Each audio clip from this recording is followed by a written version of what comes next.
সরকারের সময় আরো বেশি ভোটে বেশি নির্বাচিত কাউন্সিলর হয়েছি। তারা মনে করছে যে এই ছেলে সাভারে থাকলে তো সমস্যা। রাজনৈতিক প্রোগ্রামে শত শত গাড়ি নিয়ে ঢাকাতে আমি প্রোগ্রামে অংশগ্রহণ করতাম। যখন দেখছে যে কোনোভাবে থামানো যায় না, তখন আমাকে হত্যা করার পরিকল্পনা করছিল। এরকম হত্যা আমার দলের সারা বাংলাদেশে হাজার হাজার লোককে করছে। হাজার হাজার লোক আমার গুম করে ফেলছে, হাজার হাজার লোক আমার পঙ্গু করে ফেলছে, হত্যা করে ফেলছে। তারপরে 5ই আগস্টের পরে এই বাংলাদেশ নতুন ভাবে স্বাধীন হয়েছে। স্বাধীনতার পর যখন 6 তারিখে সারা সাভারে বাংলাদেশের সব জায়গার মতো বিশৃঙ্খলা শুরু হয়েছে, আমি সবার আগে শান্তির বাড়ি দিয়েছি যে কোনো বিশৃঙ্খলা করা যাইব না। এই সাভারে যে যেই দলই করুক, যে যে মনোভাবেরই থাকুক, একজন হিন্দু সম্প্রদায়ের মানুষের বাড়িতে আক্রমণ করা যাবে না, কারণ এই রাজনৈতিক কালচারের মধ্যে পড়ে না। কিছু সুবিধাবাদী মানুষ এই রকম করতেছিল।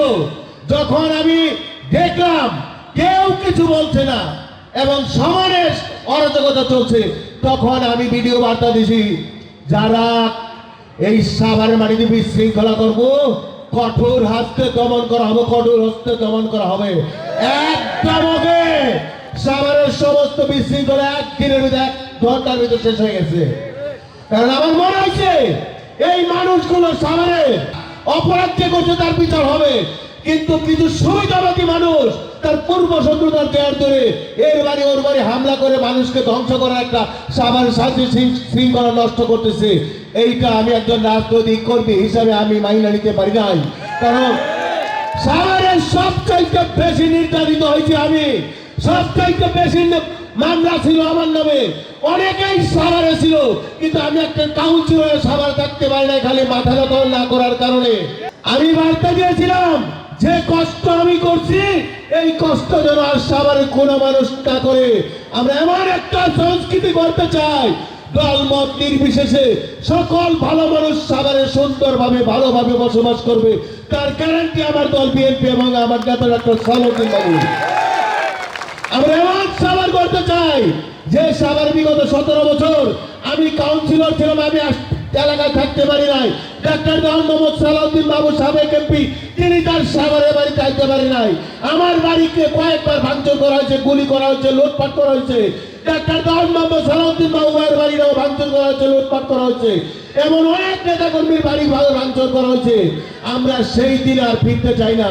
আমরা একটা সুন্দর সাভার করতে চাই, যেই সাভারে শান্তিতে বসবাস করবো জনগণ, এই যেই সাভারে মাদক থাকবো না, যেই সাভারে চাঁদাবাজ থাকবো না, যেই সাভারে সন্ত্রাস থাকবো না। সাভার হবে একটা পরিপূর্ণ শান্তির শহর। এইরকম একটা সাভারকে আপনারা চান না বাবা? সারা বাংলাদেশে জাতীয় সংসদ নির্বাচন, এই নির্বাচনে দেশনেত্রী বেগম খালেদা জিয়া জীবিত অবস্থায় দেশনায়ক তারেক রহমানের এই সাভারের প্রার্থী ডাক্তার দেওয়ান মোহাম্মদ সালাউদ্দিন বাবু। আপনার বাবার নাম জানেন?